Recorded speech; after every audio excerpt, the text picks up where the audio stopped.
Yo, what's up mga tropa pips? Magandang araw po sa inyong lahat. Happy Sunday! At nako, kamusta na kaya si Digong? Kamusta kaya ang kanyang pagpunta sa Hong Kong? Nako, nakita po natin na ito pong mga post patungkol kay Digong at pagpunta niya sa Hong Kong ay talaga namang trending overnight. At nako, ito po ang isa sa mga pinagtataka ko. Syempre kapag lalakad si Digong, kailangan niya ng mga alalay, 'di ba? Kung kasama niya ay mga sekretarya niya, bodyguard, or even ang kanyang mga anak ay pwede niya naman talagang isama, mga kapamilya, 'di ba? Walang problema doon. Pero itong pinagtataka ko. Ayon po dito sa Rappler, ito po ayon po dito sa Rappler. A report by the Standard in Hong Kong on March 8 confirmed Duterte's arrival in what is known as a special administrative region of China. The Standard said that Duterte was spotted in Causeway Bay Saturday afternoon at the Lee Theater Plaza in particular, accompanied by 10 people including bodyguards. He was seen using an escalator leading to the area's restaurant. Walang problema dun kung may kasamang bodyguard Pero ito po, members of Duterte's entourage included former First Lady Hanilet Abansenya. Walang problema dun kung kasama niya ang kanyang partner, di ba? At tapos ito pa, former Executive Secretary Salvador Medialdea. Okay lang yan, walang problema. Okay, former National Intelligence Coordinating Agency Director General Alex Paul Monteagudo. Ba't kailangan niya magsama ng former National Intelligence Coordinating Agency o NICA Director General? Bakit? Okay, ito pa. Former PNP Intelligence Director Nelson Kinsay. Di pa kayo nagtataka? Former PNP. Ito pa, former Davao Region Police Chief Brigadier General Pilmore Escobal. Bakit kaya? Kinsay and Escobal were accompanied by their wives, PNP ground sources said. So yun yung pinagtataka natin. Bakit kailangan ni Digong magsama ng mga former PNP official, former NICA official? Bakit? Ano kaya ang gagawin ni Digong doon? Meron kayang gagawin si Digong doon na kailangan niya ng mga former PNP official? Meron ako isang nabasang comment. Alam niyo po ba kung ano? Baka daw po magsasara ng mga bank account si Digong doon sa Hong Kong. Nako. Chismis yan At bakit kailangan isara? Yan din ang isa sa mga tanong no? Bakit kaya kailangan na magsara ng bank account? Kung totoo po yan. Ayon po kay Salsal Panelo, ang butihing taga-Salsal, ang sabi po dito, Salvador Panelo, former Chief Presidential Legal Counsel, was cited in a report saying that Duterte flew to Hong Kong to thank overseas Filipino workers on Sunday, March 9, for their support and not for anything else. Bakit parang defensive yata si Sal Panelo? Bakit parang defensive?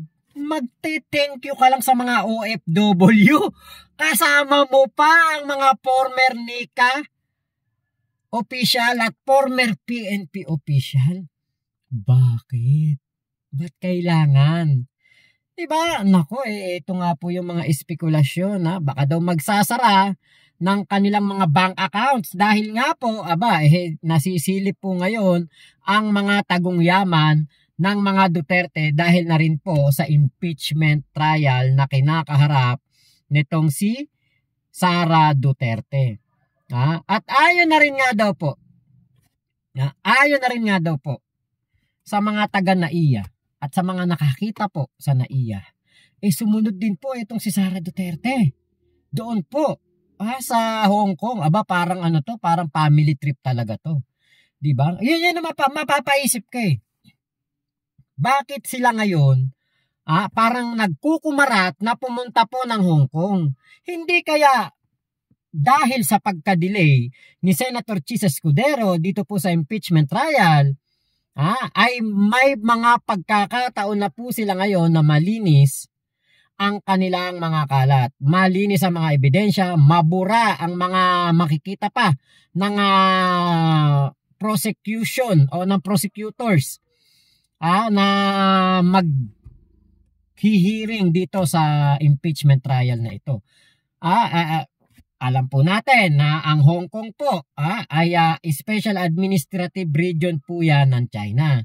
At meron pong mga offshore bank accounts na pwedeng diyan po ilagak ang kayamanan ng isang Pilipino.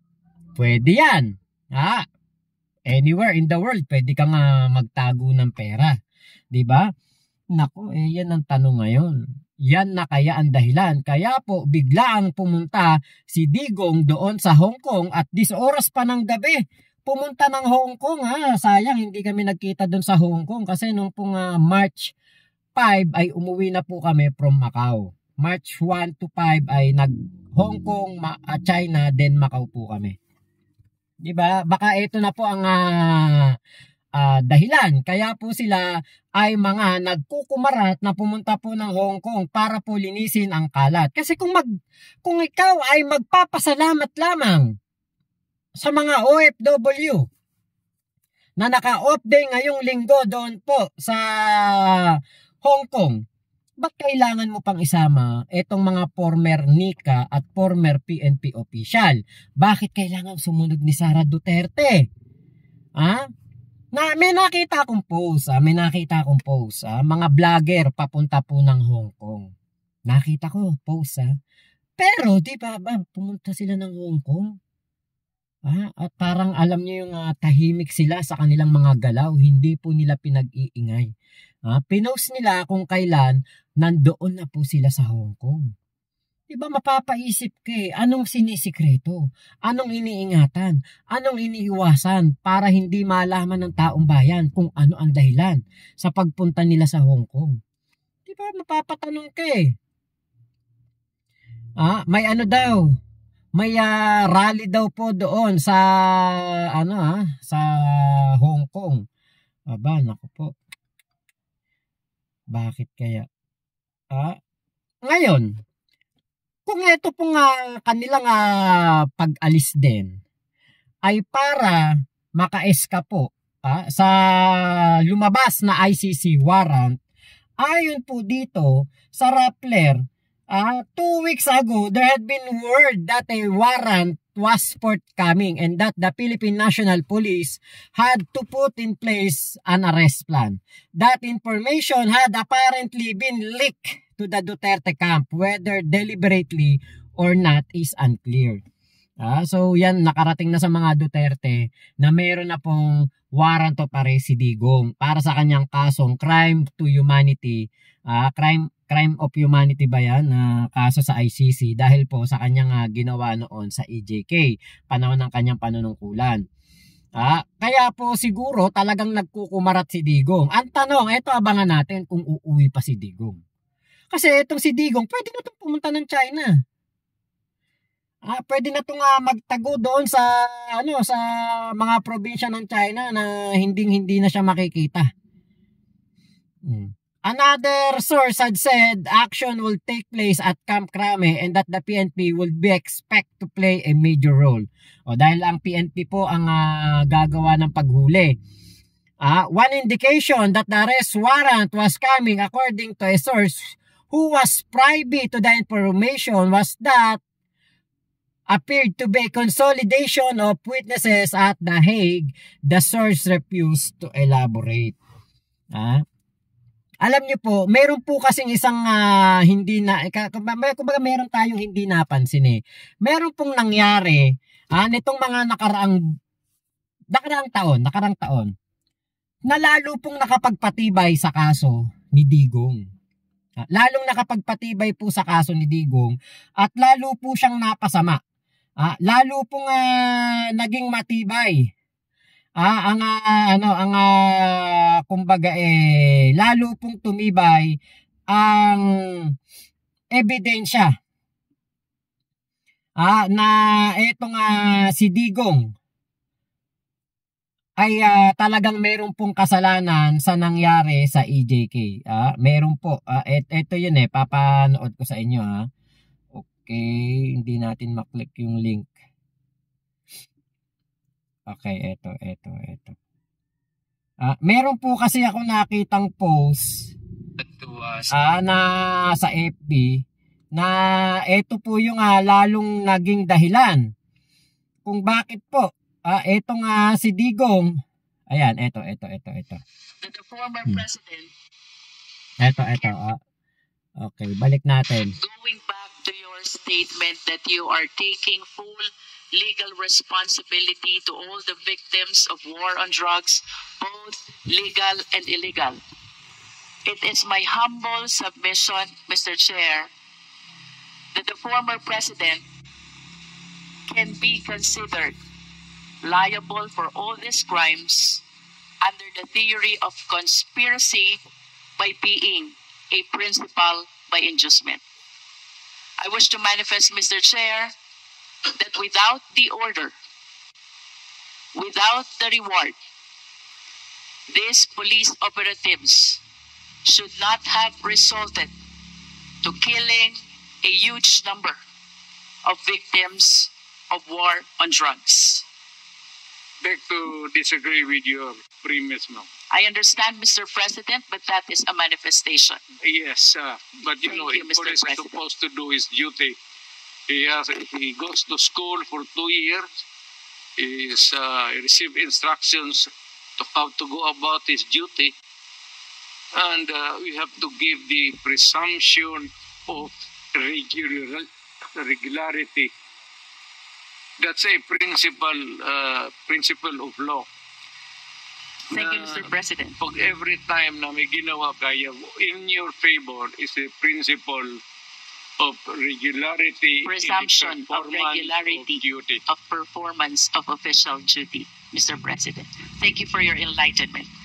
Mr. President, I wish to ask, with all due respect, considering your statement of taking full legal responsibility, both to legal and illegal activities, can I equate this statement of yours to an extrajudicial confession of guilt? Well, in a sense, yes. Wala na akong magawa eh. Are you saying yes, Mr. President? Yes, because I ordered the campaign against the drug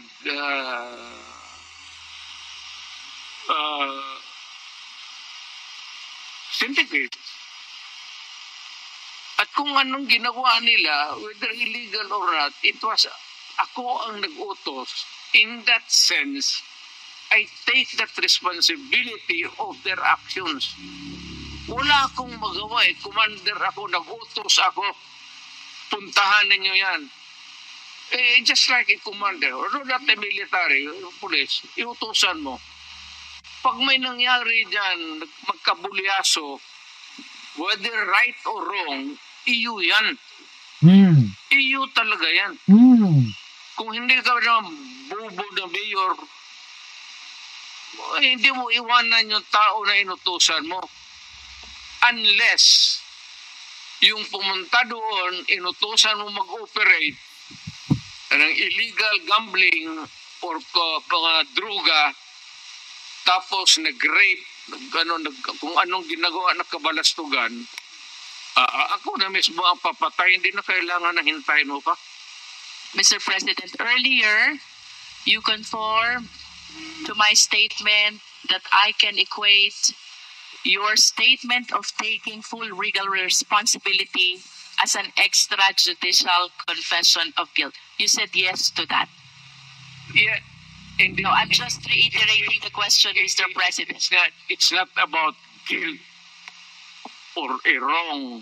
What I'm saying is that yung lahat ng inutusan ko yung war against drugs o yung isang platoon dyan o isang batalyon, kung ano yung ginagawa nila, kaya I take full responsibility for that. Ayan. So, umamin po si Digong, I'll take responsibility to that. Eto na kaya ang dahilan, kaya po mas lalo pang tumibay ang ebidensya ng ICC at kailangan ng itong si Digong ay mahuli na po at maipakulong na sa The Hague, yung sa headquarters po ng ICC. So, eto po, totoo daw po na lumabas na ang ICC warrant of arrest. So, posible na eto pong si Digong ay pumunta sa Hong Kong para po makatakas sa warrant of arrest na ito. Kasi po, ang magsisilbi po niyan ay ang ating mga kapulisan through the partnership of Interpol. Diba? Ngayon ang tanong, uuwi pa kaya si Digong? Ito pa isang tanong natin. Kung magpapasalamat lamang si Digong sa mga OFW doon po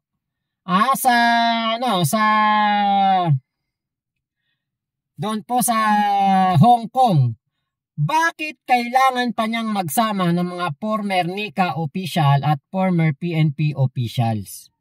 Bakit? Ito kaya ay mga tauhan ni Digong na sinasabi nga po doon sa nakita natin sa post sa Facebook, bakit daw po magko-close ng mga account at baka itong mga taong ito ay may mga dami account at konektado sa mga Duterte?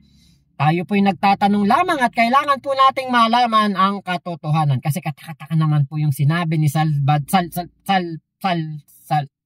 Panelo na eto daw pong si Digong ay magpapasalamat lamang sa mga OFW. Unang-una, pwede namang magpasalamat si Digong through a video recorded message. Pwede rin naman, etong si Digong ay hindi na pumunta ng Hong Kong para magpasalamat at magpadala na lang ng kanyang mga representative doon.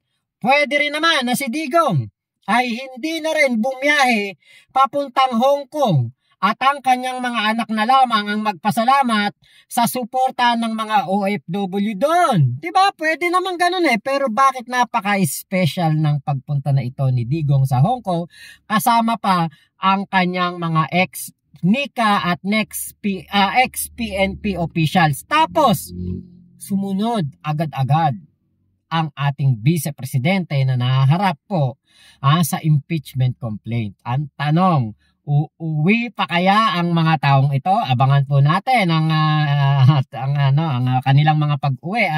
Tignan natin kung uuwi pa sila. Kung uuwi pa sila, di salamat dahil maisisilbi na po kay Digong ang warrant of arrest. At kung kasama niyang uuwi, ito nga si Sara, di mabuti dahil makakaharap po ito sa impeachment trial. Kung hindi po sila uuwi katulad ng ginawa ni Tebes at magtatago na po sa ibang bansa, ay nako, ibig sabihin lamang po niyan, flight is a sign of guilt. At ayon po yan kay Boying Remulla, DOJ Secretary. Nako, ito yung kumbaga kaabang-abang kung uuwi pa. Diba? Yan po ang malaking tanong ngayon ng ating mga kababayan. Uuwi pa kaya si Digong? Meron ako nakita na comment, bakit daw hinayaang umalis? Wala pa naman pong warrant of arrest si Digong. Wala pong makakapigil sa sa pag-alis ni Digong. Diba? Diba wala pong makakapigil pa kay Digong sa kanyang pag-alis o sa kanyang kung saan man niya gustong bansa pumunta. Wala pong makakapigil, walang makakakontra dahil wala pa naman po siyang kinakaharap na kaso dito sa Pilipinas na meron pong inilabas na warrant of arrest at non-bailable. Kaya po siya ay pinayagan pa namang makalaya at makapunta sa ibang bansa o makaalis sa ibang bansa, di ba? Makalayang umalis. Kaya po doon po sa mga nagtataka, yun po yung sagot. Wala pa po siyang kaso dito na non-bailable at wala pa rin pong warrant of arrest. Wala makakapigil. Ngayon, yung ICC warrant po, yun ay posible na kung totoo pong dumating na talaga dito sa Pilipinas, yun po ay isisilbi ng ating PNP or baka si IDG, si General Torre ang magsilbi nitong warrant of arrest ng ICC sa pakikipagtulungan, partnership ng Interpol. So, which is which, di ba? Ang pinaka-importante, etong si Digong ay makita pa nating umuwi para po mapasagot dito sa warrant ng ICC. So, abangan po natin ang mga update dyan dito sa ating babantayan natin yung mga pangyayari na yan. Tignan natin kung ano talaga ang mga katotohanan dyan. Abangan natin ang mga susunod pa na kabanata. Tignan natin kung uuwi ba talaga si Digong. Tignan natin kung talagang ito bang si Digong ay makikita pa natin or magtatago na sa Hong Kong. So ngayon po ay off day ng ating mga kababayan dyan po sa Hong Kong. Yung mga nakatambay dyan sa Blackman o mga makikipag meet and greet kay Digong, tanungin niyo siya kung uuwi pa siya. So yun lamang po, maraming salamat sa pagsama nyo dito sa aking vlog na ito. Ingat po kayo. Nasa mang panig kayo ng mundo. Momo, chup chup, love you. God bless us all. Pilipinas. God first. Salamat po.